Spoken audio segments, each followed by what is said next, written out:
is Tuesday, March the 4th, 2025, and this is the Alameda City Council meeting, and we are about to go into a closed session, but we will start with a roll call, and I will ask the clerk, Laura Weisiger, to please call the roll. Council members Bowler. Here. Jensen.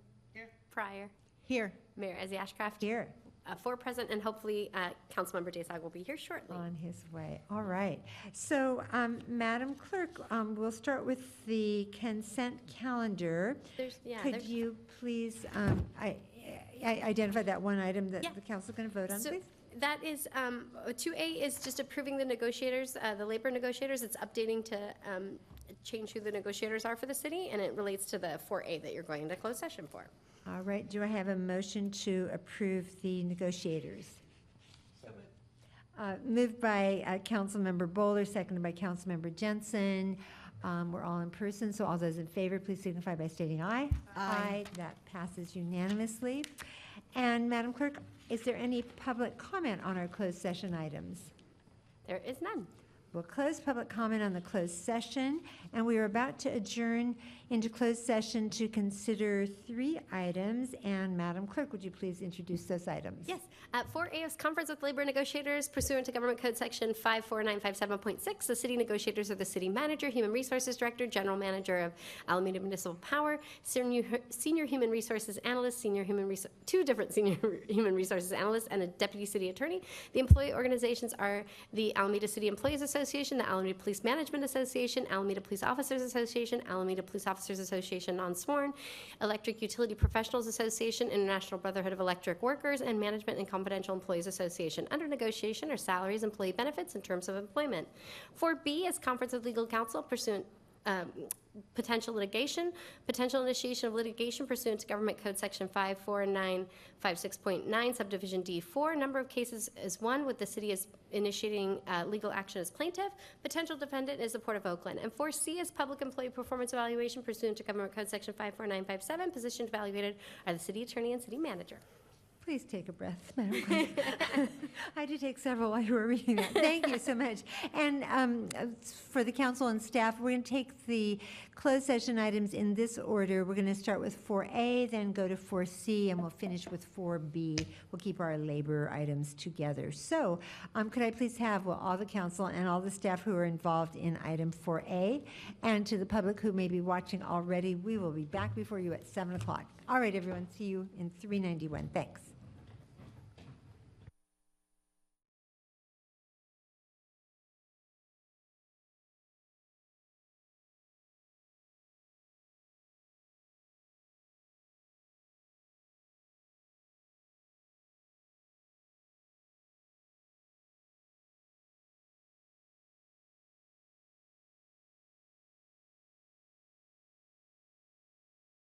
And back in your seats at attention at 7:10. Thank you so much. 7:11.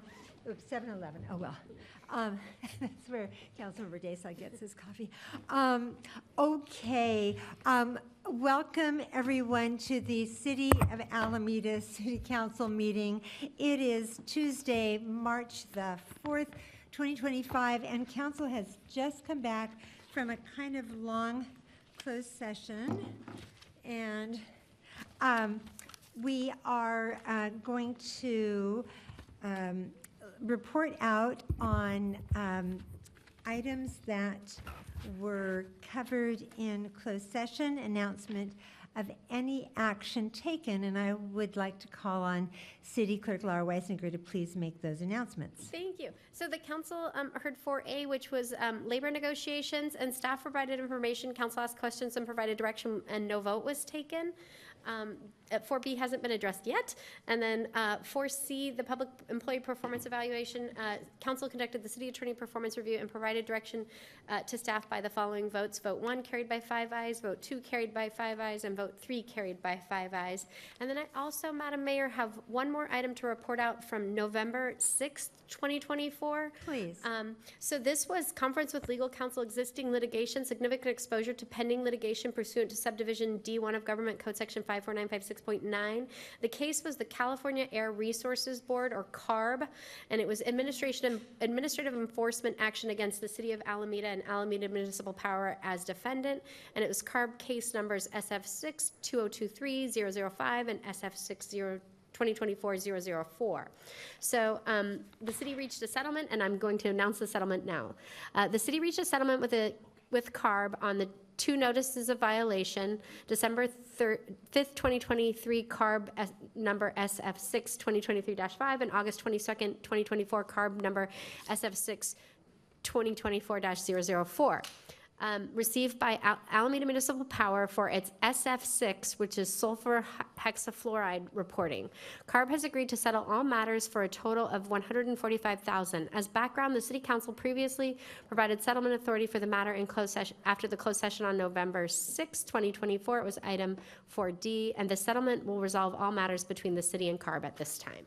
Thank you for that. Thank you so much, City Clerk. And as I think you briefly alluded to, we worked long and hard, but we did not get to all of our items. So the council will reconvene in room 391 when we finish this regular meeting to discuss item 4B, which is the conference with legal counsel, potential litigation involving the Port of Oakland as a defendant in the city as a potential plaintiff.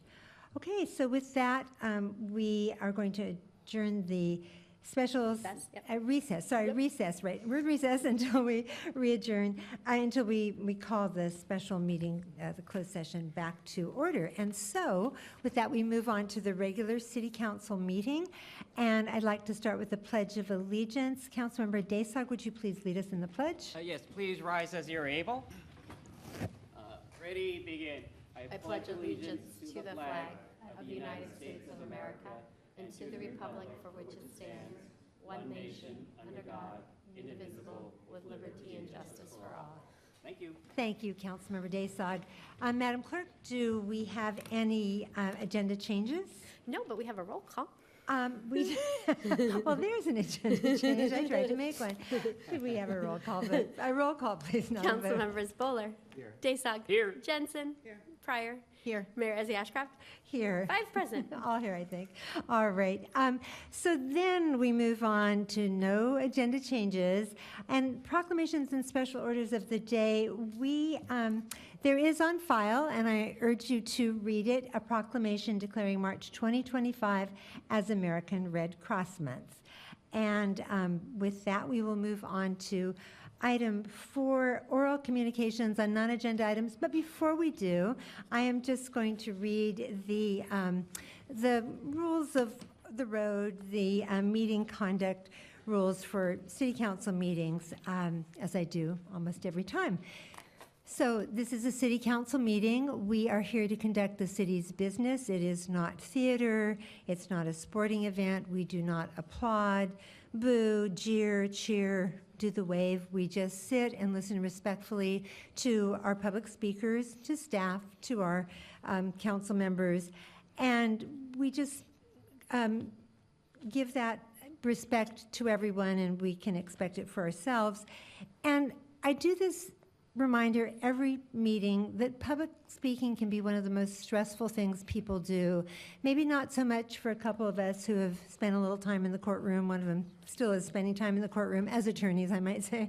So we're used to standing up and speaking before groups and getting all kinds of receptions. But for some people, they won't even stand up and do it if they think that someone's going to boo them or hiss or, just make them feel belittled. And also, I want us to set a good example. This is civic engagement 101, and sometimes we have young people in the audience, but even if they're not physically here today, they're often watching remotely. Could be a class assignment. Let's show them what civic engagement should look like. And I want to make this your opportunity to have a safe space to speak, to share your views. We don't all have to agree.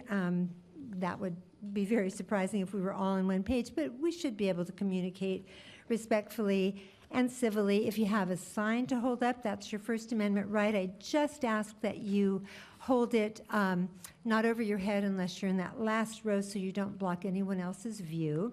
And then I also want to read some language from the California Penal Code, specifically Penal Code Section 403, which states that it is a criminal offense for any person to, without authority of law, willfully disturb or break up any assembly or meeting that is not unlawful in its character, other than an assembly or meeting referred to in Penal Code 302 or Elections Code 18340.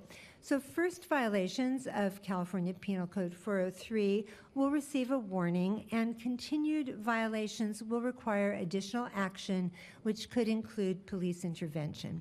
So now you know, and we look forward to having a great, productive meeting. And so now we are at oral communication non-agenda item, and this is where we take 15 minutes at the top of the agenda to hear comments on topics over which the city has the council has jurisdiction, and they're not matters that are already on our council agenda.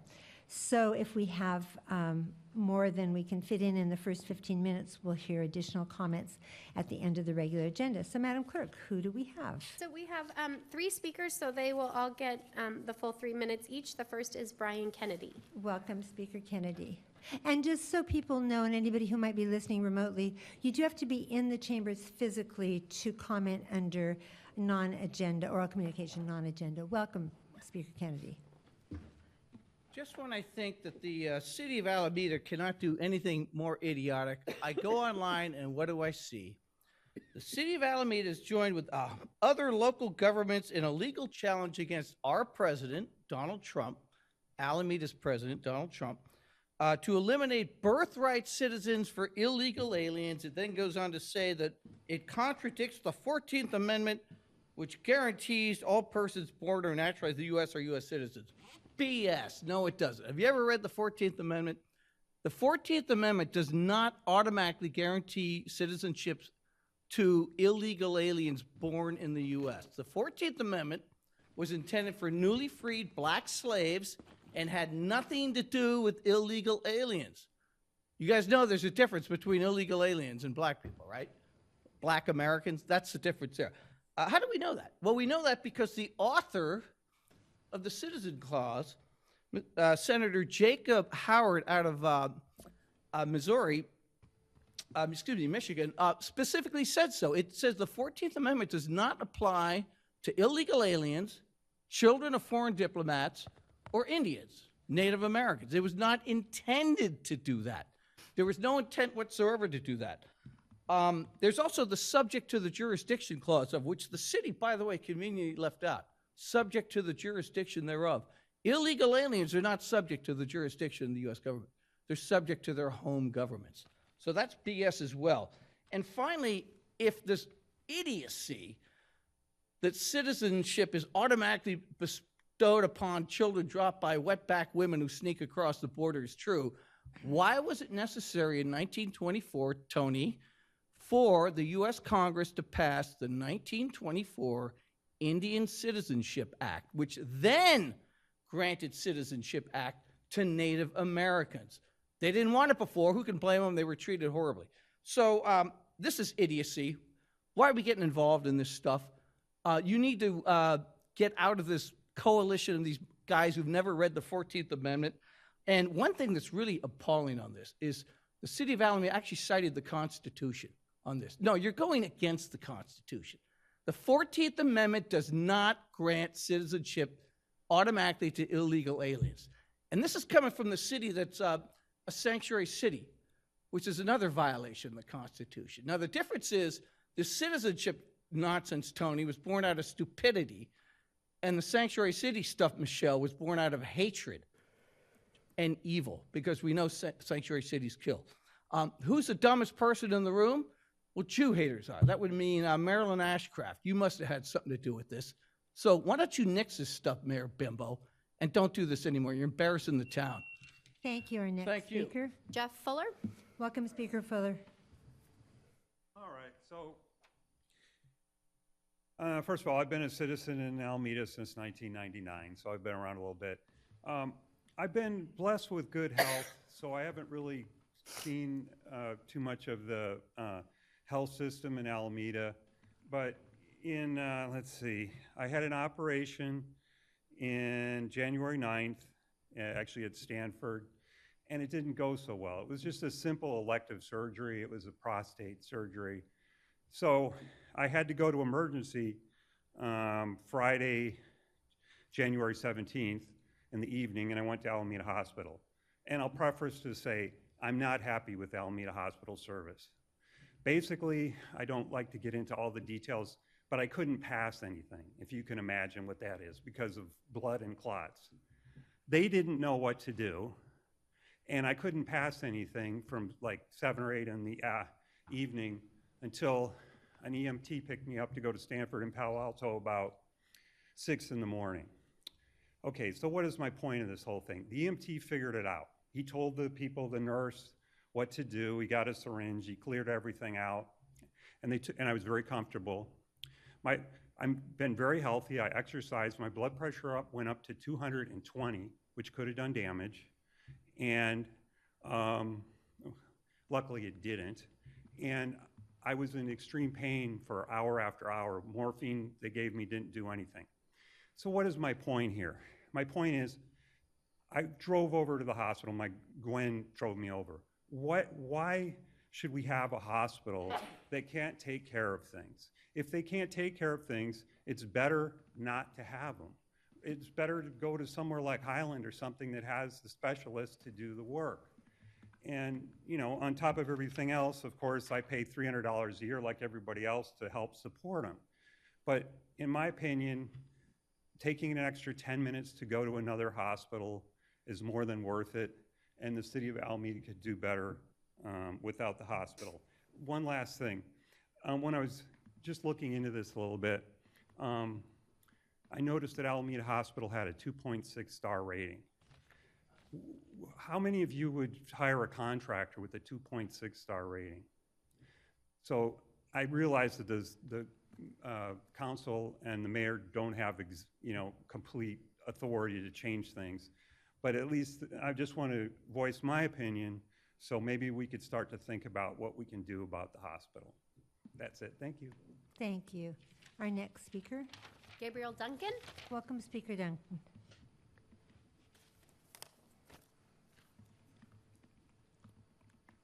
Hello, good evening. My name is Gabriel Duncan. I'm the founder of the Alameda Native History Project, and I just want to publicly once again thank the city and the Alameda Recreation Park Department for their support of our ongoing Acorns Project ARC.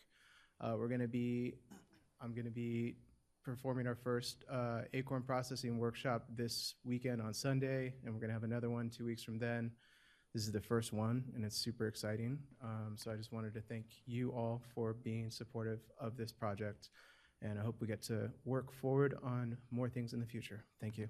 Thank you. Our next speaker. That was our last speaker. Oh, okay. So with that, we will close oral communication, non-agenda item, and we'll move on to the consent calendar. And these are routine items that are approved by one motion unless council members remove items for discussion, and then removed items will be called when we finish the regular agenda. Council members may speak for up to 3 minutes on the agenda. So first, let me just take a poll. Council, are there any items on the consent calendar anybody wants to pull?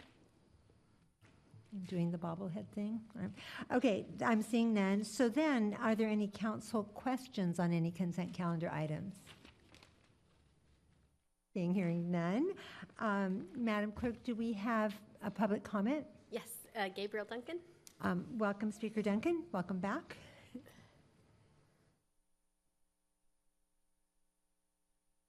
Thank you. It's good to be back. My name is Gabriel Duncan, the founder of the Alameda Native History Project.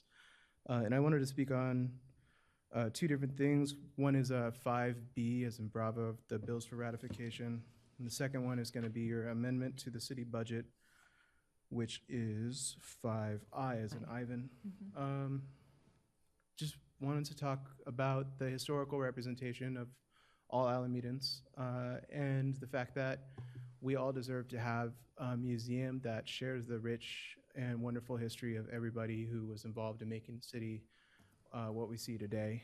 And I think it would really behoove the city to find out if there's any feasibility in moving, a city museum into some of the space at City Hall West and just sort of exploring the idea of creating, a few exhibits. It doesn't have to be a whole museum. It could be one room with a lot of really awesome history. So I just want to put that out there again. It doesn't have to be extravagant, but it could be very representative of the people who live here and have worked here throughout history. Thank you. Thank you. Our next speaker? That was our That only was it. speaker. Okay, so we will close public comment on the consent calendar. So I'm looking for a motion and a second to approve the consent calendar. I move to approve the consent calendar. It's been moved by Vice Mayor Pryor, seconded, Councilmember Daysog has. And I will yes. recuse myself from item 5J because it I- references engineering services to an area in a district that's next to my house. Thank you. I actually had written that in my margin and just didn't read it. So when we vote, it will just be that Councilmember Daysog is recusing himself on item 5J as in Joy. Okay, did I get a second, by the way? Second for, any more clarifying questions, council? Then could I have a second for the motion, please? Bowler seconds, right? Okay, great. It's been moved by Vice Mayor Pryor, seconded by Councilmember Bowler, that we approve the consent calendar. All those in favor signify by stating aye. Aye. Any opposed, any abstentions? Seeing none, hearing none, that item passes. And then we move on to our next agenda item. We don't have any item 6 because we got through our agenda last time. So we will move on to the first regular agenda item. And Madam Clerk, while you, why don't you introduce the item, and then I've got an ask from for the council. Great. Recommendation to implement an automated red light enforcement But pilot you all can program come at the up. 2 intersections of Park Street and Otis Drive and Webster Street and Atlantic Avenue. Hi. Okay, as the officers are hesitatingly coming up, come on, you're among friends. I have it on good authority that we, Lieutenant Foster, that you might like 15 minutes. I know you said 12. I only work in increments of 5. I'm sorry, I can't do the math. No. So, council, what I'm looking for is we always give our staff 10 minutes for presentation, but some presentations are meatier, and I'd like a motion because we have to have 4 votes to add time. So it's been moved by Councilmember Jensen, seconded by Council Vice Mayor Pryor, that we give a total of 15 minutes for this presentation. All those in favor signify by stating aye. Aye. Any opposed, any abstentions? Seeing none, you have 15 minutes. Welcome, and come on up and introduce yourself, please. Good evening, Madam Mayor, Vice Mayor, members of the council and city staff. I'm Lieutenant Brian Foster with the Police Department. I'm here tonight to present a recommendation to implement an automated red light camera enforcement pilot program here in the city of Alameda.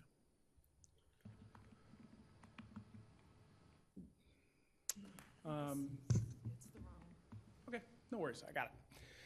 So this was originally a council referral from Councilmember Jensen back in, I believe, November 6th of last year. She asked us to explore the feasibility of implementing a red light automated enforcement program here in the city of Alameda. Some of the things we found when looking into that is it is specifically governed by California Vehicle Code 21455.5 through 21455.7. Some of the things contained in that code, these programs must be managed by the police department here in the municipality. They cannot be managed by another department within the city. Also, City Council must approve both the creation of a program and each individual location where these cameras are installed and utilized. There also must be an identifiable safety need for the intersections where we provide automated enforcement. Additionally, they have the potential to be revenue neutral based on regional experience with other agencies that operate these type of programs, as well as talking to vendors in this space. All right, so how are we doing red light enforcement now? The traditional method, or as I like to call it, a police officer sitting at an intersection watching the red light. Be it on a motorcycle or in a car or on foot, they watch for a violation, they stop the vehicle for the violation, they issue a citation, and it goes through the court process from there. In 2024, the Alameda Police Department issued 112 red light citations, and red light violations accounted for 3% of our total collisions in 2024, for a total of 26. One thing to note about red light collisions in the city of Alameda, in 2024, 50% of red light collisions had some level of injury. And so that's typically higher than we see with other types of collisions, like unsafe speed or unsafe turning, a higher percentage or a higher ratio. So what does automated enforcement look like? That is high-definition video and still cameras running 24 hours a day, 7 days a week, 365 days per year, taking the photo and HD video and capturing violations of the law that way. The two intersections we're proposing in this recommendation are Park Street and Otis Drive and Webster Street and Atlantic Avenue. As far as the projected number of violations, typically in order to remain revenue neutral, you have to get 3 violations per day per intersection to maintain neutrality. Based on kind of an initial study of those 2 locations, traffic volume, anticipated number of violations per traffic count, we're anticipating approximately 35 violations per day from those 2 proposed intersections for a little over 12,000 violations per year. So a substantial increase from the 112 we did traditionally last year. As far as potential safety impact, there was a study done in the early 2000s on the city of Oxnard in California, shortly after red light cameras kind of came into vogue and became possible. They studied the effects on collisions in that municipality. They found that collisions at signalized intersections went down by 7% in the city. Injury collisions went down 29%. Collisions most associated with red light violations, so those are going to be actual red light, auto right-of-way, things like that. Those went down 32%, and injury collisions related to red light violations went down by 68%. So it showed some good efficacy at improving safety following automated enforcement. From a historical perspective here in Alameda, during the creation of the Vision Zero Action Plan, they studied collision data in Alameda from 2009 to 2018. And these numbers are basically collisions that involve a violation of a sign or signal ordinance. So it's inclusive of stop signs. That data was not parsed all the way down to the level of individual red light violations. But with regard to traffic sign and signal violations, anywhere from 3 to 11%, depending on the mode of transportation involved, of collisions involve some sort of sign or signal violation. As far as injury collision, the same percentage, 3 to 11% of those collisions, depending on mode, result in or as a result of traffic sign and signal violations. And then fatal or serious injury, anywhere from 0 to 6%, depending on mode, with bicyclists being the most heavily affected across the board. So how are we going to do this? We're going to start with Park Street and Otis Drive and Webster Street and Atlantic Ave is our recommendation. How did we come to those 2 intersections, right? It's an excellent question. We basically took a fairly data-driven approach and looked at the infrastructure throughout the city as far as which intersections are best suited to handle this type of enforcement. Appropriate signal cabinets that are compatible with the automated enforcement. Roadway design that is compatible with being enforced by photographs. Traffic counts. The busier the intersection, the greater impact you have on safety as there's more violations, more cars, more potential for conflict. We also looked at pedestrian and bicycle kind of access and infrastructure. Webster and Atlantic is right there on the Cross Alameda Trail. It's right near the college, and it's next to a busy shopping center there with Walgreens and Starbucks and all of that. Park Street and Otis Drive is obviously adjacent to South Shore Center, very busy intersection. Lots of shoppers, pedestrians, bicyclists, vehicle traffic, and potential for conflict there. They are also both no right turn on red intersections, which is nice because no right turn on red is usually dictated for pedestrian and bicycle safety. As it allows the leading pedestrian indicator to get the pedestrian and bicyclists into a lane where they can be seen and not have cars turning through them trying to cross. We also kind of tried to view this through an equity lens. We initially had kind of talked about just doing one location because that's as, dipping your toe in the water, that's as small as you can get. Our concern was there's both a safety benefit and a cost to automated enforcement, right? The safety benefit being hopefully reduced collisions, increased awareness by drivers of their behavior and obedience to the red light. And we wanted that safety benefit to be spread as much across the island as we could. And also the cost, right? People are going to be getting citations and violations in the mail, and we didn't want one side of the island or the other kind of unduly put upon by automated enforcement. So this balances a little better. If the program's to be expanded, obviously we need to include Bay Farm in that conversation, but 2 was kind of the smallest we could get with a fairly balanced approach. As far as equipment goes, $240,000 per intersection annually is a typical contract for automated enforcement. We have not selected a vendor yet, so I didn't want to get super specific on pricing. Most vendors in the space typically operate on a subscription basis, so that cost is pretty much fixed, and it's generally a 5-year contract duration because they recoup startup and installation costs over the life of the contract. Regarding staffing, we believe we can probably handle this program with part-time staff, be it a retired annuitant or other specialized staff that has experience testifying in court, because they will be responsible not only for reviewing every single citation. So every one of those 12,000 citations must be reviewed by a human before they can be issued. And then anyone that is contested will have to be testified to in court. So as you can imagine, even if only a couple % of the 12,000 are contested, court time can be time-consuming. So we estimated that to be about 950 hours annually. As far as cost breakdown, for these 2 intersections, we anticipate first-year costs to be approximately $527,500. That's $47,500 in staff costs, using around $50 an hour number for the part-time staff times 950 hours. And then the software system, camera system, citation processing, court connection, all of the kind of gizmos and gadgets that must go along with automated enforcement is going to be $480,000-ish for the first year. The only additional costs we can anticipate to that are installation cost. There are some signage requirements of the vehicle code, i.e. automated enforcement in progress at certain feet and markers in front of the intersections, but those costs are fairly nominal with regard to the total budget. So the potential benefits, obviously reduced collisions, especially injury collisions, is the hope based on the studied and regional experience with our kind of law enforcement partners that operate these programs regionally. Improved safety for pedestrians and cyclists. Our plan is to do kind of in partnership with Vision Zero, an ongoing safety analysis to figure out whether these cameras are doing what we want them to do. The purpose of a pilot program is to kind of suss out whether this is something that's good for the city or not. And so we'll definitely maintain an ongoing kind of awareness of the safety impact as well as the cost impact. Fine revenues should be able to offset most, if not all, of the cost. That would be the hope, but we're obviously going to analyze that and be able to come back and report on how that is going. If it's going great, we may come back and ask to expand the program. If it's not going so good, then obviously we'd likely terminate at the end of the 5-year contract. Some considerations. Probably the biggest consideration is privacy, right? This is going to be high-definition video and photos being recorded 24 hours a day, 7 days a week at 2 of our major intersections in town. By the nature of how these violations are captured, they are trying to actively capture a photograph of the face of the driver that's driving so we can identify them and cite the right person. And so that data must be retained for either 6 months or the adjudication of the citation, depending on which happens last, and that is per the vehicle codes I quoted earlier.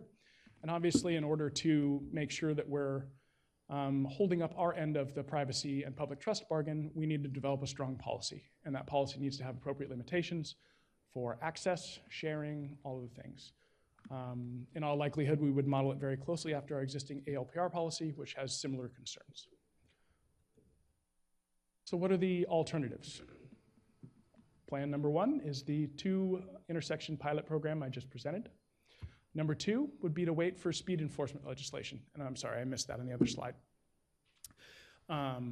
Automated speed enforcement is in the pilot phase for the state of California. There are, I think, 11 municipalities that are currently in the pilot. That, I believe, is extended through the end of 26. So we should have a little more firm idea of which way that legislation is going to go for automated speed enforcement circa end of 26, early 27. So you could wait until that is sussed out and implement a broad automated enforcement program to include speed and video. As a side note, since I missed it earlier, the red light cameras that are existing are capable of speed enforcement. So if we're at Park and Otis and Webster and Atlantic, as soon as that becomes legal, you can check a box in the background on the software and start automated speed enforcement immediately with existing infrastructure. And then option 3 is no implementation. We continue putting the officers in the cars, watching the red lights, and do it that way. So next steps, if we are directed to implement, would be vendor selection. We'll find an automated enforcement provider consistent with what we need, the values of Alameda, and how we want to go about doing business. We'd create the policy I discussed earlier, obviously get final budget numbers and include that in upcoming budgets, And then my goal would be to return to council, assuming things go swimmingly, summer, maybe fall of 2025, to seek approval for the vendor, the policy, and the budgetary considerations. I believe that is all I have. Thank you. And you were kind of spot on in your time estimate because you had to. You could talk another 2 minutes and 53 seconds, but you don't have to. Thank you so much, Lieutenant Foster. So, council, before we go to public comment, do we have any clarifying questions? Councilmember Daysok. Yes, just to clarify, so did I hear that we can actually have data that is specific to these two intersections so that we perhaps might have like 3 years worth of data prior to implementation so that then when we implement, we can kind of see what our baseline is? We have data as far as traffic counts, and then some of the vendors in the space have a pretty good model because it's been going on since the early 2000s as far as how many violations you can expect per traffic count. Oh. And so the projection is based on that kind of historical knowledge. And then, like, for example, Caltrans, I believe, does annual traffic counts on their roadways, so we have a pretty fresh traffic count for Webster and Atlantic, 35-ish thousand cars per day. I guess by data, what I meant was collision type of data. Do we not have data that points to when police are called to deal with when accidents happen at these specific areas, or at least, I don't know, within a quarter mile of the area? Yes, I have some limited data specifically at those intersections. Since 2020 at Park and Otis, we've had 20 collisions related to right-of-way, pedestrian-related, red light or DUI collisions at that intersection, with 65 total collisions. So 33% are potentially sign or signal related. And then Webster and Atlantic was 4 collisions there and 21 total since 2020 for the same time period. All right, so that's good. So that is an amount of data over, sounds like a 4-year period? Correct, and I would engage Vision Zero to get a little more granular and long-term so that the trends are a little more statistically relevant. Yeah. But that's sort of the data I was able to grab just in case that question was asked. Great, thank you. Councilmember Bowler, any clarifying questions? Yeah, if I may, thank you. In terms of the assumption of the number of red light violations based on the data that you said provided by the vendor and the count of traffic in those intersections, does the assumption for revenue neutrality take into account the deterrent effect of having those intersections such that conduct will be, red light violations will be lessened just by the fact that citizens will know not to run a red light? So the short answer is that assumption is that I shared with you is the 18-month stabilized estimate. So at initial implementation, there's a huge ramp up as people don't realize it's a thing. And then you typically have a dip where people figure it out, and then it sort of stabilizes. And that projection I gave you was the 18-month stabilized estimate based on the industry's knowledge of kind of how these things work out. And do you have a sense of how you would measure the efficacy going forward? Like, would it be based on, of course, part of it's going to be based on the number of collisions, the number of injuries, that's the main focus, but what about just the volume of red light violations? Would that also be a metric that is used to measure the effectiveness of this? By my estimation, watching that number go down while traffic counts stay consistent would be the indicator that people are figuring it out and obeying the red light and paying more attention and all of that. So figuring out where our actual baseline is over the first 18 months or 2 years, and then hoping that that number decreases as people continue to pay attention, drive more carefully in those intersections, et cetera. As long as traffic counts remain the same and violation amounts go down, it's a good indication to us that people are obeying the law as they should. And there's so much room between revenue neutrality and the expected violations that we could afford for it to go down quite a bit and still operate a solvent program. So yeah, that would be the hope. Okay. And then just a couple questions about the privacy issues that you mentioned. Like, I'm sure you've looked into that. So how's the data being stored? I know it's going to be essentially erased after 6 months, but what are the uses it could be used for during the period where it is retained? Those are probably some of the questions people would have about that. Sure. And if So- you can think of other just general comments about privacy. 100%. So it's our data.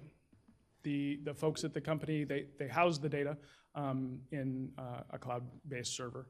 But as far as access to and from, it's just the Alameda Police Department. And then we can set granular access to that to the user level. So like, for example, I would be the one that would be in charge of this program. I would likely have access because I would have to audit and be responsible for, that. And then we can set individual user permissions for everyone else in the department to view, not view, have no access, whatever. So we can set that based on how we dictate the policy as far as who has access to what. As far as what we might access it for, obviously, if you have a robbery or something at the Walgreens right there, and they drive the car through that intersection right after, that might be something we would look, but it would be because we have probable cause to believe it's evidence of crime in that data. And we can set that benchmark for access wherever we need it and set the requirement for that access, i.e. watch commander approval or administrator approval before you can access it. Like, you have to come justify to me what it is you need. I'm not going to give carte blanche access to anyone in the department type situation. And that would likely be how we would run it, is a needs-based with a supervisory or commander level approval. And same for outside agencies. Currently, like, for example, our ALPR data. If an outside agency believes we have ALPR data relevant to their investigation, they have to speak to a commander at the police department and explain the probable cause involved in their case, explain why they think we have data that they need. An APD employee then reviews the data to see if it is relevant to them. If it is in fact relevant to that investigation, they sign a form and we provide them with the data from there. So it would be something similar where there's multiple checks and balances before data leaves, and it would be on a case-by-case basis, typically. And then do you see one of the potential benefits of this program being that at least in those intersections, I mean, you're a law enforcement and peace officer, so you probably can appreciate that, people are concerned about issues of bias in your work and everything. So does this provide a benefit in the sense that obviously it does include a human component, but that component is much less than you would have with traditional traffic stops. So does this have a benefit in terms of reducing human bias? I think automated enforcement in general has that benefit on the front end for sure, right? It's taking pictures of cars first and people after, and it's indiscriminate in how it applies to the law. Like you indicated, a live person must review every single violation, right? So there is that point there. But I would agree that it's the only type of automated enforcement at this point that's allowed in California. And it's been around and been in use for 20 plus years, and has pretty well worked its way through the court systems and academia as far as research, and has proven to be an effective tool at accomplishing the things we talked about, and one of those things is less biased enforcement for sure. Have there been any surveys of residents as of yet to see what people's preferences are for this? No, sir. But would not a benefit of doing this be, could you build into the program, as you do with other types of law enforcement in Alameda, an evaluation so that you could evaluate what citizen preferences are with this type of law enforcement? Is that part of the plan, or could you consider that? I can absolutely consider that, yeah. Okay, thank you so much. You're welcome. Thanks. Vice Mayor Pryor. I have a couple of questions. So you said 35 projected violations a day. Is that per intersection? Total. Okay.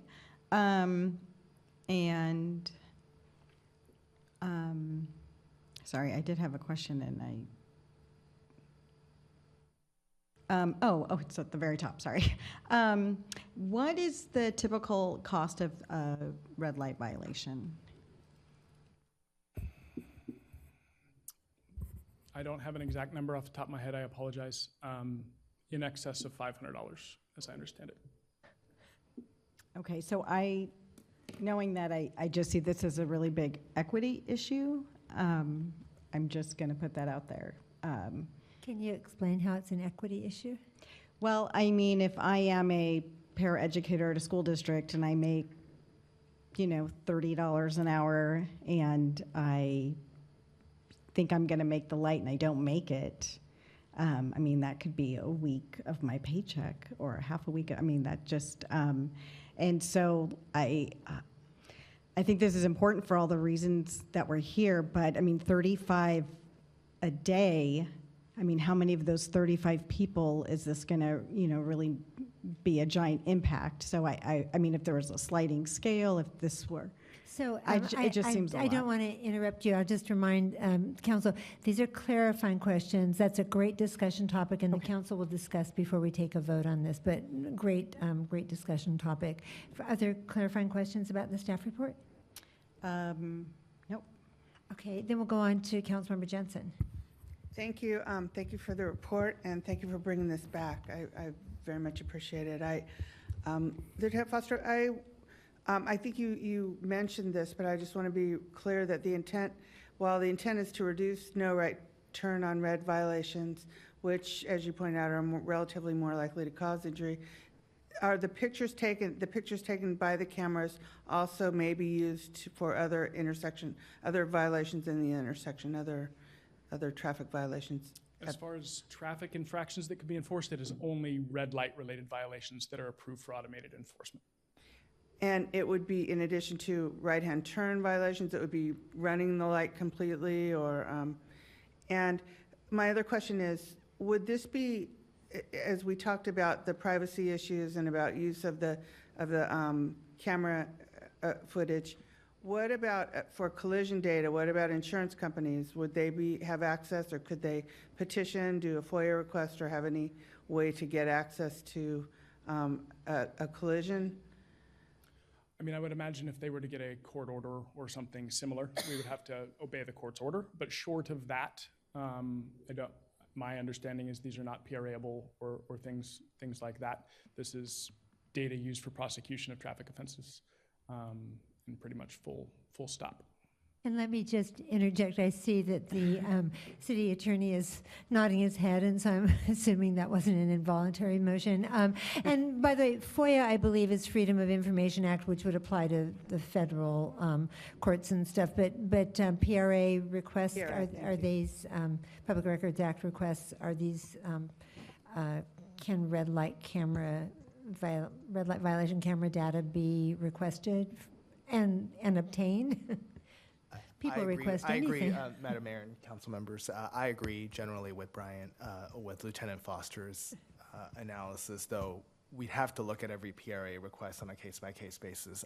I do think that we probably would be compelled to release summary information, such as the total, for example, the total number of citations we've issued, how many were affirmed, how many were dismissed. But on an individual case, I do not see that we would be disclosing them, as we wouldn't in any other criminal prosecution. Though release of those documents could occur in a case-by-case basis, for example, in response to a discovery request in the case. In a court proceeding. And Councilmember Jensen, were you asking about could the footage that was captured be? That was my question. So Regarding a not personal just the injury, not statistics, a right, city initiated, not a traffic violation, but a personal injury issue between two individuals, or in a collision, or an insurance company action? So again, I hesitate to say that across the board. I think generally we would not release them in response to a Public Records Act request, the photos. However, if there is civil litigation, it could be released as part of a civil discovery order, and so it is certainly possible to be released in that context. Thank you. That's all my questions for now. Thank you so much. You're welcome. I've got a few. Thank you for the presentation. It was very informative. Did I understand you to say that red light violation cameras have been around about 20 years? Yes. Okay, so we're not exactly on the cutting edge here. And so if that is true, have you looked at other Bay Area cities that are using red light violation cameras? Yes, Madam Mayor. Do you have any to list for us? I'm sorry? Can you list a few, like in Alameda County? Yeah, so Fremont probably operates the oldest and most successful of the programs as far as long-term use and maintenance. Newark I believe, has them as well. And then a little further outside that, Tracy PD just got them as well. And I apologize, I don't have my San Leandro research had information. them. I'm not sure if they still do. but- Could you go through the chair, please, on that? Through the chair, you wanted to ask if San Leandro PD No, also no, used them? I'm saying that they do. Thank you, okay. I know this So for a it's fact. my turn, thank you.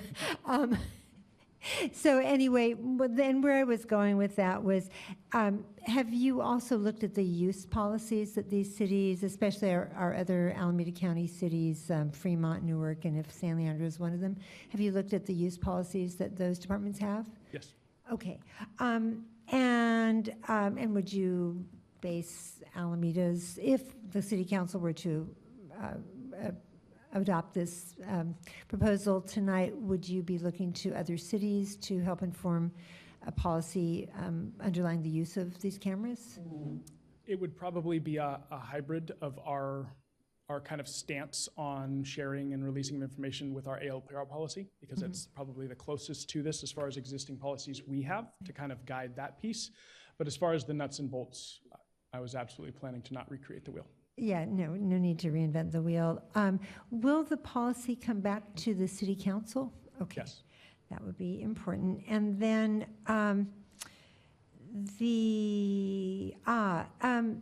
before, assuming this moves forward, before the use of these red light violation cameras goes into effect, would there be some educational component, some public education so people know that this is happening? Yes. Okay, what would So that look like? There would be social media campaign, public notice, essentially, these are coming. As loud as we can bang the drum, we absolutely will. And then there's a 30-day grace period after implementation. So as soon as you turn the cameras on for the first 30 days, everyone that goes through the red light gets a letter in the mail that says, there's automated enforcement now. You were seen going through the red light on this date at this time. There's no fine, but please don't do that anymore and be careful there. And then from the 31st day on, you begin actual enforcement, but there is a 30-day grace period, and that's required by the vehicle code. That's not unique to us. Okay, very nice. Okay, so I was of the impression that these cameras would only capture the license plate data, but I think I'm understanding you to say they would also capture the driver's image, because a car is a car and anyone could be driving it, not necessarily the registered owner. Is that why that is? Yes, and it's to prevent the game in court of the registered owner coming saying it wasn't me, but I don't know who had my car. And if you can get a photograph of the face, it helps clear that up in court nicely. And is there any reason you'd need the image of occupants of the car beyond the driver? No, not necessarily. It is, the cameras are designed to be focused as narrowly as possible on the driver's seat, because they want the clearest picture of the identifiable features for sure. But that's not to say, like any other camera, that depending on where the car is positioned in the intersection, it's not going to be perfect. But the intent for sure is to catch the driver only if possible. Okay, and I'm just thinking of things like images of children and other privacy concerns. Okay, all right. Thank you so much. Those are all my questions. Tony, Councilmember Days, you have one more? I Or think the however many more. point that Vice Mayor Pryor raised is certainly, I think, very important regarding the equity issue. Thank you very much for raising that. So the question that I have is, does the process allow for like payment plans, A, and B, in your research, do cities have a process to waive or to deal with concerns raised by individuals, or is this all done by the mail, U.S. mail? I'll start by saying I don't have a definitive answer for that. I haven't gotten that granular yet with the process. That can be something I can certainly keep in mind when when talking to vendors and looking at vendors. I will tell you that the citation goes through the Alameda County court system like any other.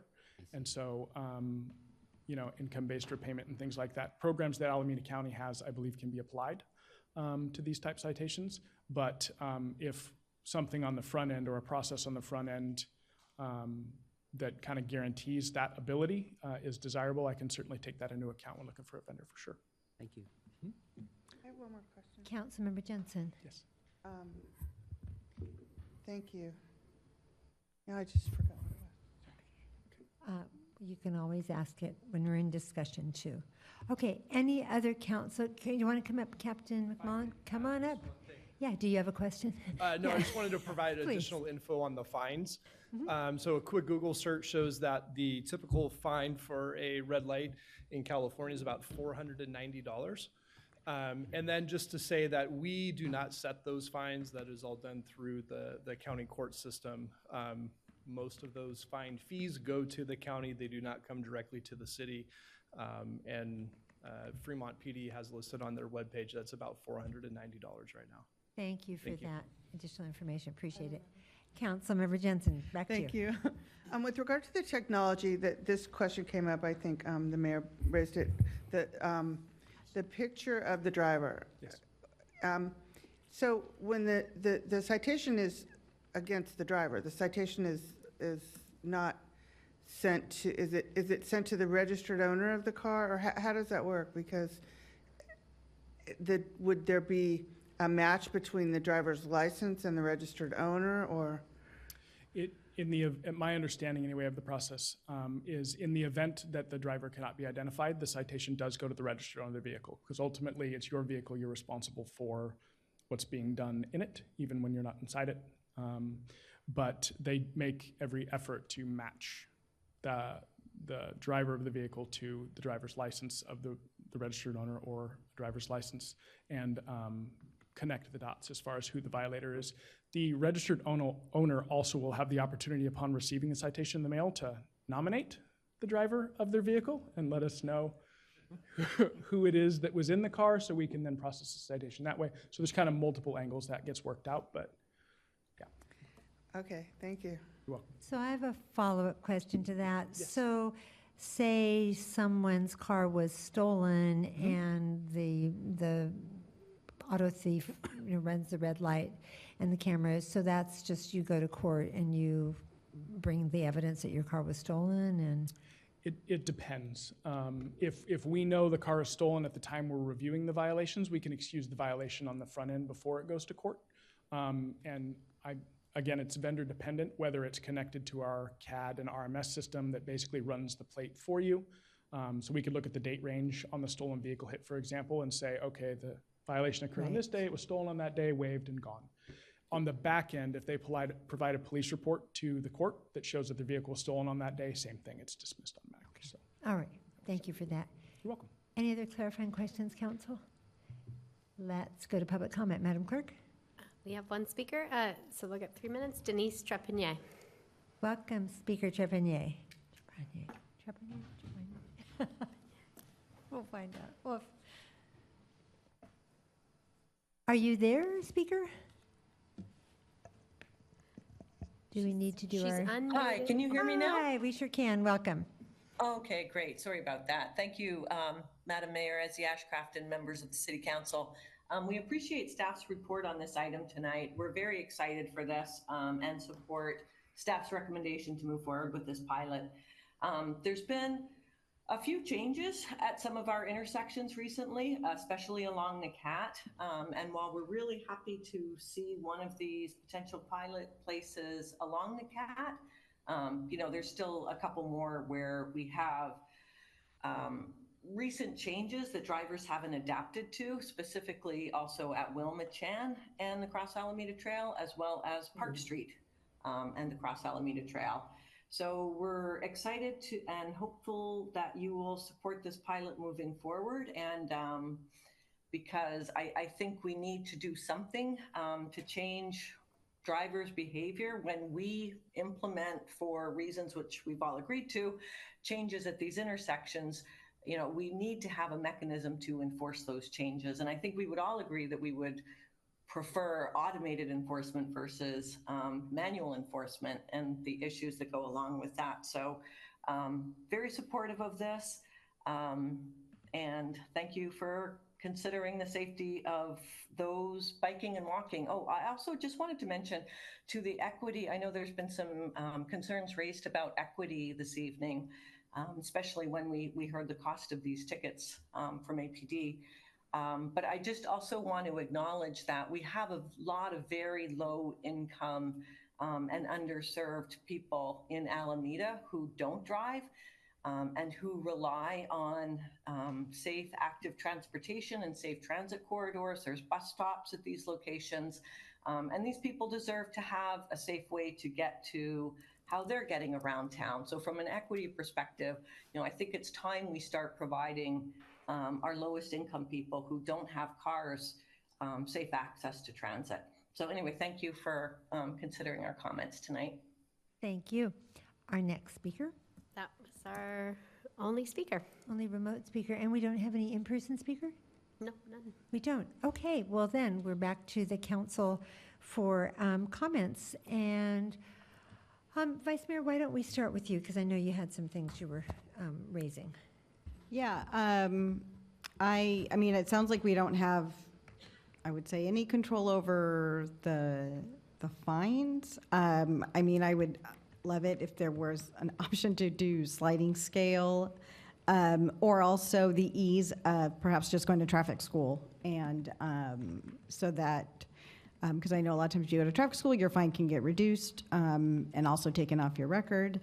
So I would, I guess I would like, I like this because I like Alameda to be more bikeable and walkable, and Vision Zero is a big priority for me, but I just think but there are some people that, paying a $500 fine is going to be super easy, and I would say, but of 35 of the people every day that get a ticket is, this could be a really big deal, and so I don't have the answers, but I would like to, I guess, get questions about how we can enforce this and then have it not be a giant, huge financial burden. So I like to keep our council meetings in discussion format. I'm going to actually respond to that. And the way I look at it is nobody has to run a red light. And when you do run a red light, you risk the danger of injuring someone, even killing someone. And I think that a traffic fine this high is meant to be a disincentive. There will be, we heard that 30-day grace period, there will be education and information.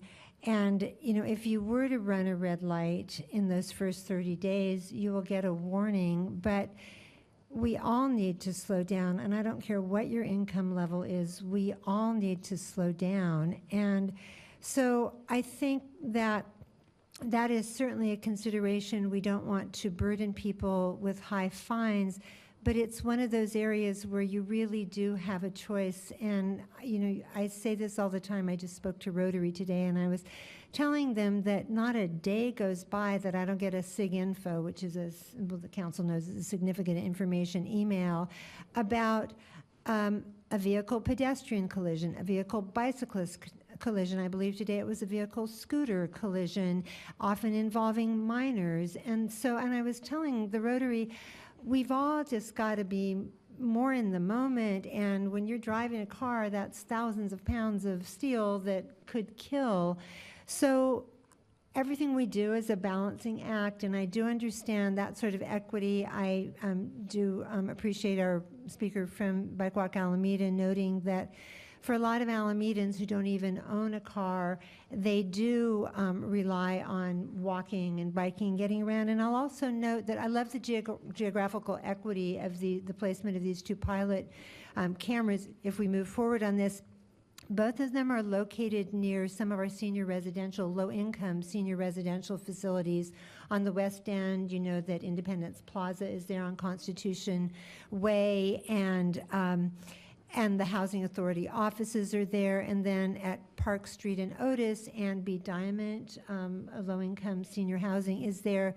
The seniors go to South Shore Shopping Center. The ones at Constitution Way come over to the Webster Street little shopping center. So it's certainly a consideration, but it's one of those things that this is an equal opportunity. We all can learn to slow down, to drive the speed limit. I mean, I know you can be driving around in town and look down at your odometer and go, oh my goodness, or the speedometer and say, I didn't realize. And it's, that we were all surprised that that's what a red light violation costs, kind of suggests to me that we haven't had one. But anyway, those are just my thoughts on that issue. But fair point. Back to you, Vice Mayor.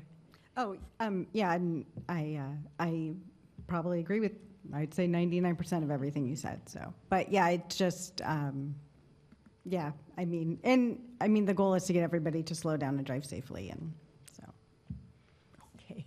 yeah. All right. How about Councilmember Daysog? Oh, yes, I think this is a remarkable use of technology, leveraging it to pursue safety in ways where, the police, unfortunately, they can't be everywhere all at once, although, we all want them to be. So we certainly look forward to this. One of the ways to deal with the equity issue, not necessarily to remove it altogether, but I would, as you move forward with a potential vendor, I would love to see, if vendors are flexible enough to have payment plans, and the process by which getting payment plans is seamless and not so complex. It doesn't solve, having to do pay a $500 fine, but instead of being a one-time outlay, that can certainly be a significant hit to, say, renters. Or frankly, anybody. $500 actually affects everyone. That's a pretty big amount. Instead of being a one-time outlay, maybe through some kind of payment plan, it can be softened. But I think on balance, though, I think there's every reason to move ahead with this project. I look forward to seeing if there is some flexibility, though, when it comes to dealing with payment plans.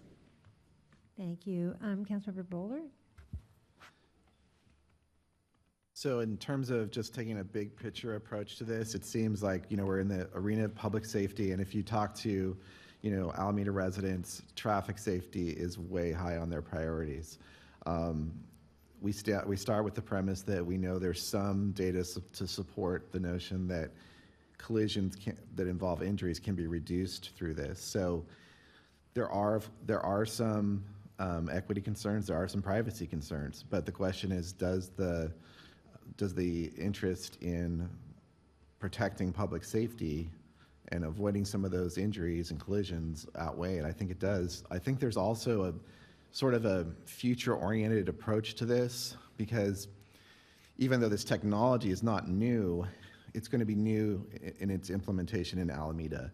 And what's going to be important, we don't currently know our local citizens. You can find information on the internet about, that this is actually generally pretty popular with communities, but we don't know precisely for Alameda yet. But this is something that some information we possibly will get, which will become important if California becomes one of the states that allows speeding enforcement. And speeding is one of the things that we receive, as the mayor was talking about, these emails and the significant events with police interactions during an average day. That's one of the main things that people are talking about, and just in emails and generally. I think that the vice mayor's comments about equity were spot on. That's something that people are concerned in general about fines. I actually work in the courts and have been in courts for traffic tickets on numerous occasions over some years. Judges do have some discretion here, as the vice mayor pointed out. There's the possibility of traffic school, and there is a sort of a needs-based analysis that I think judges in California do have some discretion on, but generally those fines are high for a reason, as was stated. And I think I too want to echo the speaker's comments, because that issue of creating safety for the streets does have a benefit in particular areas, especially for people of lower incomes if they're on foot. So that's part of the goal too. But if you just think about trying to create an environment that's safer overall, and finding out to what extent do Alamedans, are they willing to consider technology as part of that? That's a big issue for the police department to think about going forward. And this program allows them to assess that, evaluate that, and see if that's something that we want to do as a community. So I think we should move forward with getting a more particularized policy to be recommended, which will come before us later, and looking at particular vendors and seeing how this will play out. Thank you. Councilmember Jensen? Mayor? I'm so sorry. It's okay. Is it City okay if Manager. Lieutenant Foster does have a little more information about a payment plan and just... Come on back, yeah. So just for clarity, these, because they go through the county and are very similar to if a police officer writes a red light violation normally, things like traffic school and some of the things you asked about earlier are a possibility. Traffic school both takes the point off your record and can reduce your fine in certain circumstances, with an approved school and all of that. And then if any payment plans and things like that the county has existing would apply to these citations as well. And Lieutenant Foster, would the possibility of going to traffic school, would that be if, say, this was your first violation as opposed to your third?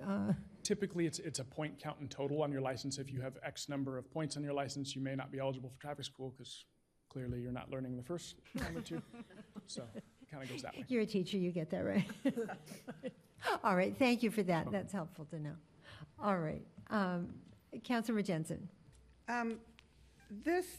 Madam Mayor, first of all, you mentioned earlier that you said you want to keep the council meetings in the discussion format. You responded to something that the Vice Mayor brought up, and I would like to respond and ask her. Sure. Through the chair, please do. Because the equity concerns are well taken, and it makes me wonder if this technology is more equitable or less equitable. And I'm just trying to get from the Vice Mayor, your concern about just this technology, just the red light violation camera technology, or is it about all traffic violation citations?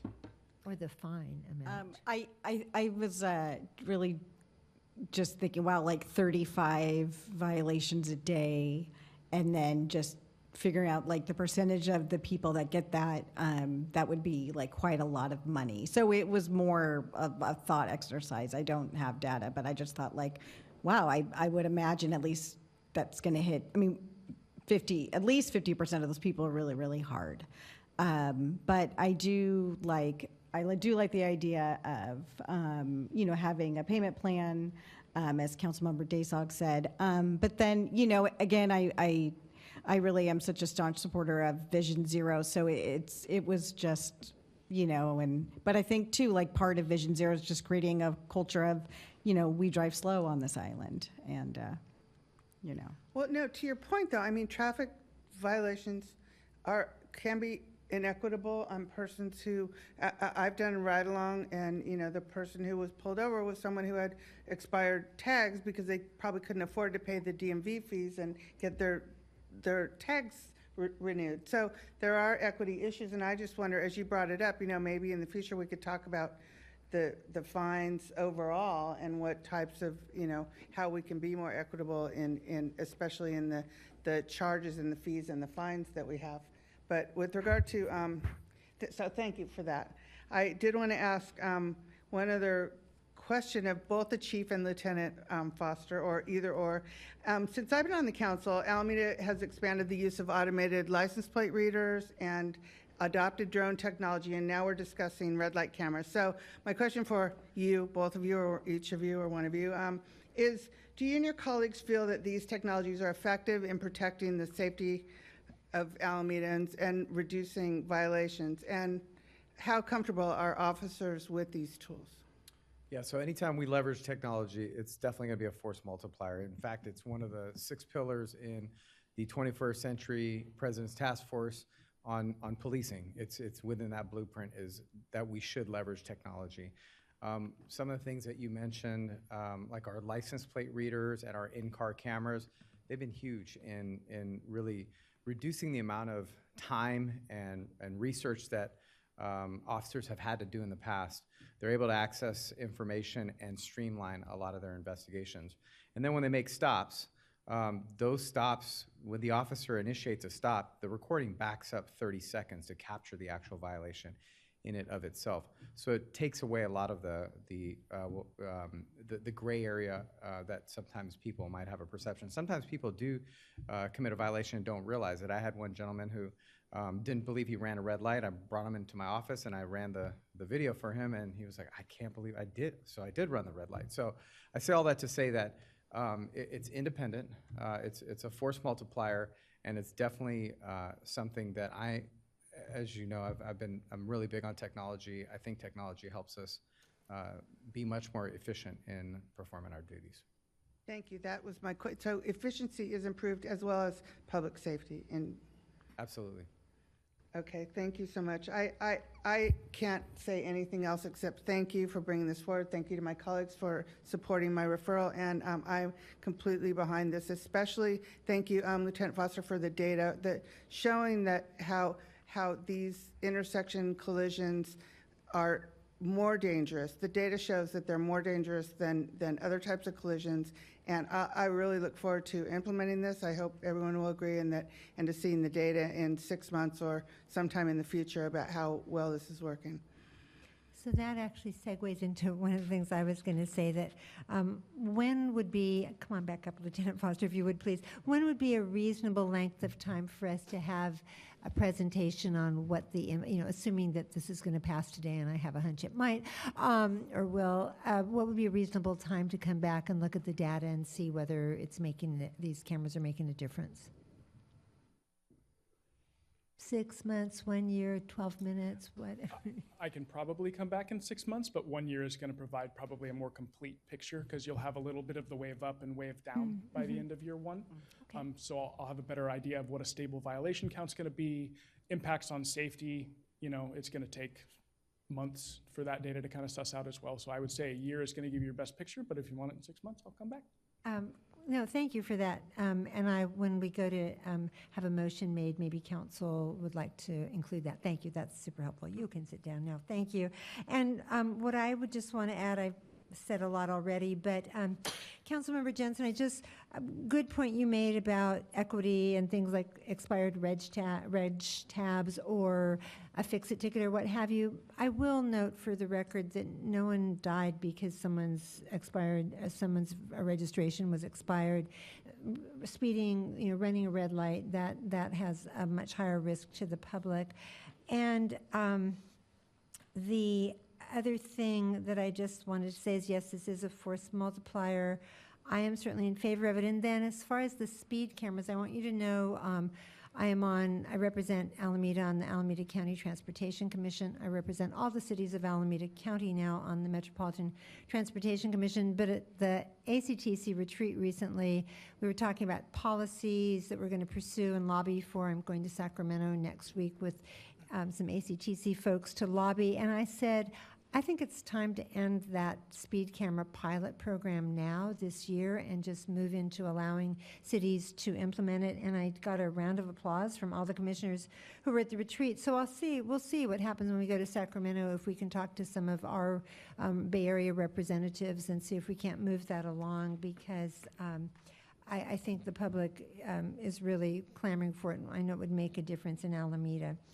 And I'm also satisfied with what Lieutenant Foster told us about, these violations will be handled by the court system in the way that red light violations are now. And so a judge would have the discretion, and again, depending on the number of points on your driver's license, whether you could just go to driver's school and not get that listed on your license. And so those are, I think, safeguards. But overall, everybody, regardless of where your income level falls, needs to be obeying laws as simple as you don't run a red light. So with that, Councilmember Jensen, would you like to make the motion on this item, since I would be happy to make a motion to approve this item to install red light cameras at the intersections Aposato and Webster and Otis and Park Street, and to have the Alameda Police Department, hopefully Lieutenant Foster, come back in a year with more information about the impact and the efficacy. Yeah. Okay. And 1 year sounds right to me too. And did you have something more you wanted to say, Councilman? Okay, I was reading body language there. And who would like to second the motion? I'll second it. All right, it's been moved by Councilmember Jensen with that additional admonition or direction, I should say, to APD staff, seconded by Councilmember Bowler. Any further discussion, council? Seeing none. All those in favor, please signify by stating aye. Aye. Aye. Any opposed, any abstentions? That passes unanimously. All right, thank you so much, Lieutenant Foster, Captain McMullen, Chief Joshi, thank you. All right, that is the end of our regular agenda. And so we move on to item 8, City Manager Communication. Great, City thank Manager you, Ong. Mayor. Yeah. So this morning, the Alameda Police Department honored the memory of Officer Robert J. Davey Jr., who was killed in the line of duty on March 3rd, 1983. Officer Davey had already completed his shift that day, but chose to stay on duty to help serve a search warrant at a residence that posed a risk to the community. He was 33 years old and had proudly served the Alameda Police Department for 10 years. And Officer Davey will forever be in our hearts, and his legacy continues through his wife, their 4 children, and grandchildren. In the next few weeks, the police department is hosting the first community beat meetings of the year. So join us to meet your designated beat officers, recap 2024, and learn what to expect in 2025. And then you can find your neighborhood beat and the meeting schedule at alameda.gov/beat meetings, all one word. There are 2 exciting events that take place next week. First, we're kicking off Alameda Restaurant Week with a party at Faction Brewing on Thursday, March 13th. And the fun includes a great selection of drinks and bites, games, and a photo booth, skyline views, music, and more. Then next Friday night, March 14th, the Alameda Community Band is performing a free concert at Mastic Senior Center, and details for both events are on the city's website. Thank you. Thank you. And then we move on to our second oral communication non-agenda items where you need to be in person, and I understand we have an in-person speaker. We So, do. Madam Clerk, would you like to introduce the speaker? Yes, it's Gerald Bryant, and he will still get 3 minutes because we are under. Welcome, Speaker Bryant, also a member of the Social Service Human Relations Board. Hi. Hello, happy Tuesday. Happy Tuesday. Sorry, I just got here and It's still I Tuesday. started this last month, so I wanted to do this month because I wanted to finish this. This is important. So, in recent weeks, I've noticed that civility and politeness have gone down. And when I walk down the streets in Alameda, I notice a general social anxiety and fear of meeting, even just walking past people. As an Alamedan, this is not my first time seeing people act ignorantly towards me, nor do I expect it to be the last. But there does seem to be a marked increase in the amount of incivility I see when I walk down the street. With the media and the news being heavily biased these days, people face information overload, and it's easy to become passive and disengaged. I understand that there are people in this city who are mad, and some who are sad, and some who are confused, and I urge that we should not let the beloved community fail due to emotional states. If every time somebody walks down the street and sees me walks and freaks out, that means that they're not aware of their community and they're trying to hide from reality. People like me are not there to make you feel better or make you feel worse. We're just trying to get along. If you feel that you cannot get along with your fellow Alamedans, perhaps you should seek help. There are many organizations that would be willing to help you get past your feelings of anger and fear. MLK said in his speech, "Where do we go from here, chaos community?" I would like to suggest some things that we must do to live in this new world, to prepare to live in it, the challenges that confront us. The first thing is that we must rise above the narrow confines of our individualistic concerns with a broader concern for all humanity. We must live together. We are not independent, we are interdependent. We are all involved in a single process. Whatever affects one directly affects all indirectly, for we are tied together in one single progress. We are all linked in the great chain of humanity. As John Donne once wrote, "No man is an island entirely of himself. Every man is a piece of a continent and a part of the main. I am involved in mankind. Therefore, we will not send to know for whom the bell tolls. They toll for thee." Thank you. Thank you, Speaker Bryant. Thank you so much. And do we have, well, we don't, because it's getting kind of empty in here. All right, so then we move on to item 10. We have no council referrals. Council communications, who would like to start with council communications? Events, meetings you've attended, Councilmember Jensen? Sure. Yeah. Thank you. I have attended a number of meetings lately. I actually thank you to the city manager and to Alameda Police Department for recognizing, of course, Robert David Jr. I did attend the 100 Club, the 100 Club of Alameda County, which is an organization that provides support to families of public safety officers that have been injured or unfortunately killed in the line of duty. And I was able to speak and meet the Davey family who was there with Alameda Police Department, and that was a very special event. I was able to attend last Friday the Naval League crab feed, which is great, of course, the crab was great, but also being seated with and being able to chat with the Admiral for the Pacific region, for the huge entire Pacific region, 40 countries, I think, and the entire West Coast and Gulf of Mexico, of all of the region. Admiral Thompson was eating crab and talking about his duties and what a great Coast Guard command he has, and it was really very fascinating. I learned a lot about the resources and the support that we get here in Alameda, as well as all around the United States. There I, of course, had a meeting canceled. Unfortunately, thank you, Madam Mayor, who appointed me to the Healthy Homes Committee, but that meeting was canceled, and I look forward to possibly, hopefully, meeting next month with the Healthy Homes Alameda County Lead Abatement Group, which has a lot of information and support for lead abatement here in Alameda, as well as throughout northern Alameda County. And I probably have done a few other things, but that's all I'm going to mention for now. Thank you. Vice Mayor Pryor, anything to report? Yes.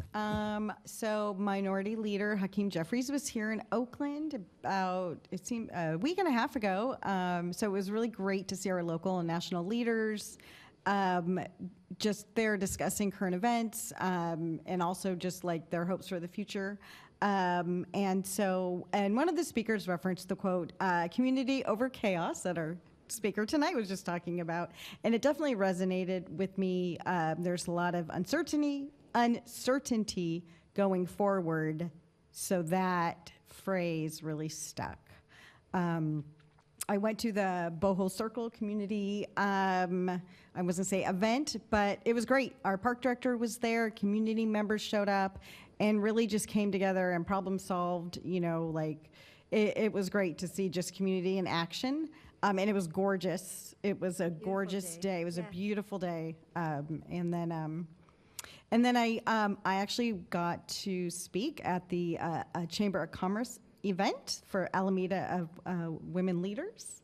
And so that was a great honor, and it's just always inspiring to see so many community leaders in the room who love Alameda, who are just doing so much to have our businesses thrive and grow.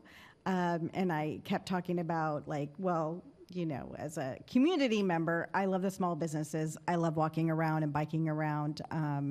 It's such a treasure and a gift to live in this community. It's not like a cookie cutter community. Anyway, it was just, it was lovely. Thank you.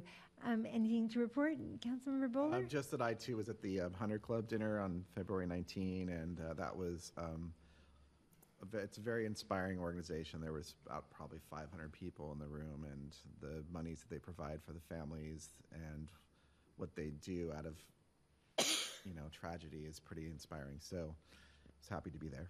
Thank you for being there. Councilmember Desog. Yes. Last week on Wednesday, along with Mayor Ezzy Ashcraft, attended the City of Alameda City Council / School Board joint meeting. Very informative. Progress reports were given on some of the major projects, such as the swimming pool, which we, the City Council, had helped fund. Also progress reports on on the sports facility at or near Rittler Park. So it was a very informative meeting. Appreciated that. Yeah, I was, I'm an alternate for Councilmember Bowler, and he was not able to attend, but I was telling him this evening that it's nice for me to be able to pop into those meetings. I attended the AC Transit Liaison meeting recently. It's just nice to see all the staff from the school district or from the AC Transit. We have great community partners.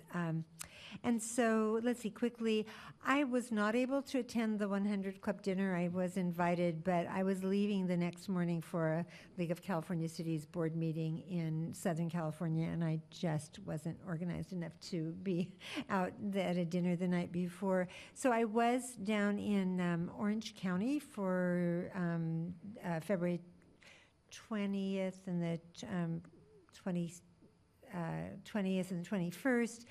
League of California Cities, we are looking at the legislation that, well, the League is actually sponsoring some legislation this year, and some items have to do with addressing homelessness, a lot of talk about disaster preparedness, because of course we were just very close geographically and in time to the terrible fires in Pacific Palisades and Altadena, and just always informative to hear what cities around the state are doing and how they're addressing some of these issues.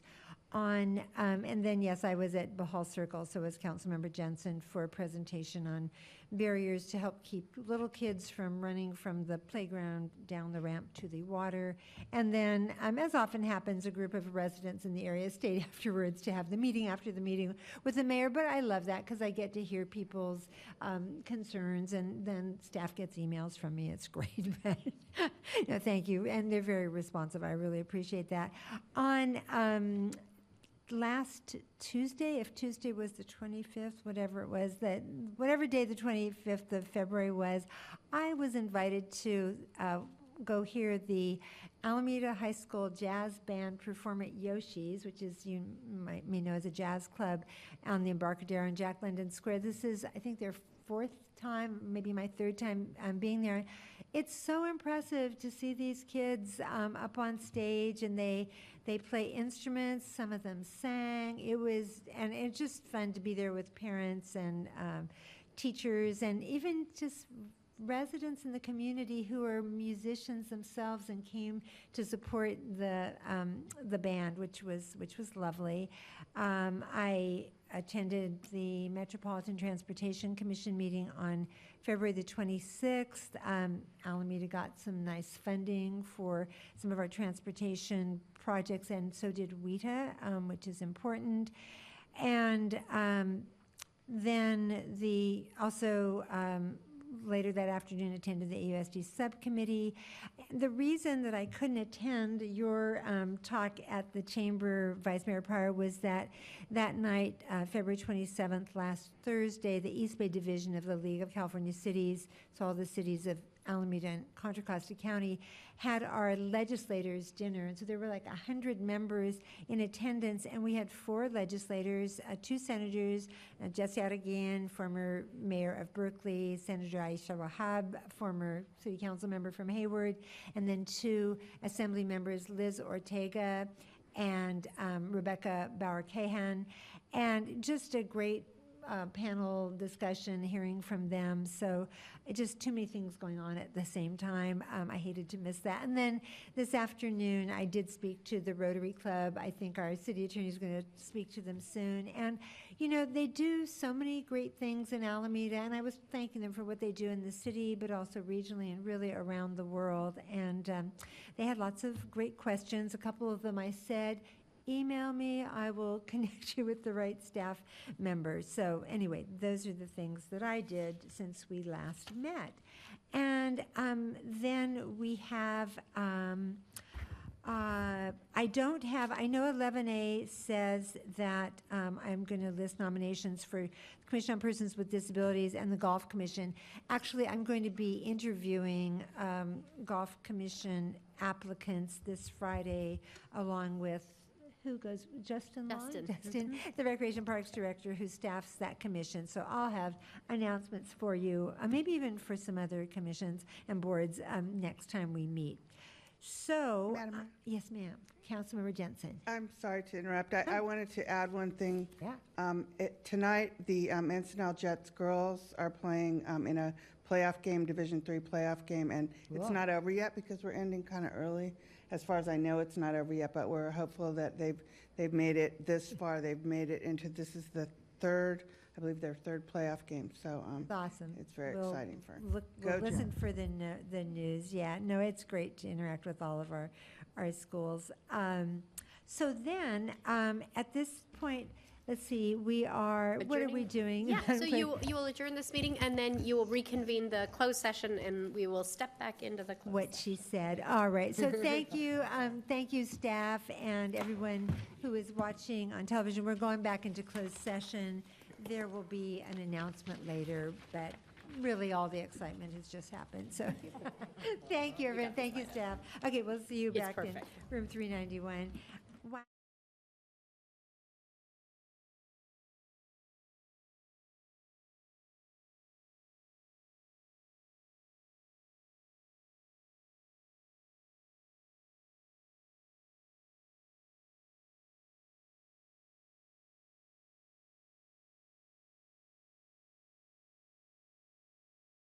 We are back from closed session, and I would like to ask City Clerk Laura Weisinger to please report any action taken in our closed session. So we returned back to do 4B, which was potential litigation with the, potentially the Port of Oakland, and staff provided information and council provided direction with no vote taken. All right. So with that, we will adjourn Yep. the special meeting, and we are adjourned for the night. It's, I just want to note for the record, it's 9:07, and we are adjourned.